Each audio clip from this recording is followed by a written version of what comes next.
जब इंसानियत की चीखें आसमान को चीरने लगे, जब पापियों की हंसी मंदिर की घंटियों से तेज गूंजने लगे, जब राक्षस धर्म की पोशाक पहनकर भगवान के नाम का व्यापार करने लगे, तब समय मौन नहीं रहता, तब समय गर्जना करता है। और उस गर्जना से जन्म नहीं, प्रकट होता है स्वयं महाअवतार नरसिंह। ना वो किसी माता की कोख से जन्मा, ना कोई अस्त्र उसे छू सकता है, ना उसका कोई आरंभ है, ना कोई अंत। वो शून्य है, वो अनंत है। और जब न्याय को खून से धोने की जरूरत हो, तब वो अपने सिंह रूप में धरती पर उतरता है। उसकी दहाड़ वायु को कंपा देती है, उसके नाखूनों की धार से अहंकार की गर्दन कट जाती है। ये वही नरसिंह है जिसने कभी हिरण्यकश्यप का अंत किया था, लेकिन इस बार वो सिर्फ एक राक्षस नहीं, पूरे युग से टकराने आया है।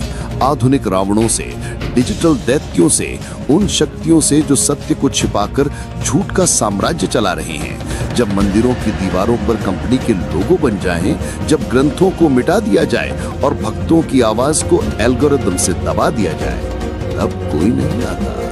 पर जब वो आता है, तब सब रुक जाता है, क्योंकि ये नरसिंह कोई कथा नहीं, चेतना है जो हर युग में जागती है। वो न भूखा है शक्ति का, न प्यासा है पूजा का, उसे चाहिए सिर्फ न्याय।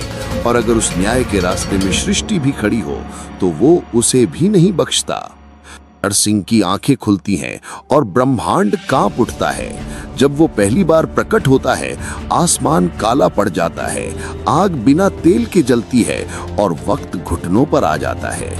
वो इंसानों की भाषा नहीं बोलता, वो आत्मा से संवाद करता है। और उसकी हर सांस में हजारों ऋषियों की तपस्या की शक्ति है। उसका क्रोध तब भयंकर होता है जब किसी अबला पर अत्याचार हो, जब किसी भक्त की आस्था रौंदी जाए, तब उसका हर वार ब्रह्मास्त्र से भी ज्यादा भारी होता है।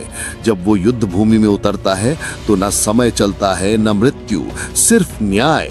और जब वो सिंहासन को उलटकर कहता है, राजा वो नहीं जो राज करे, राजा वो जो राक्षसों से लड़े, तब पूरा युग मौन हो जाता है।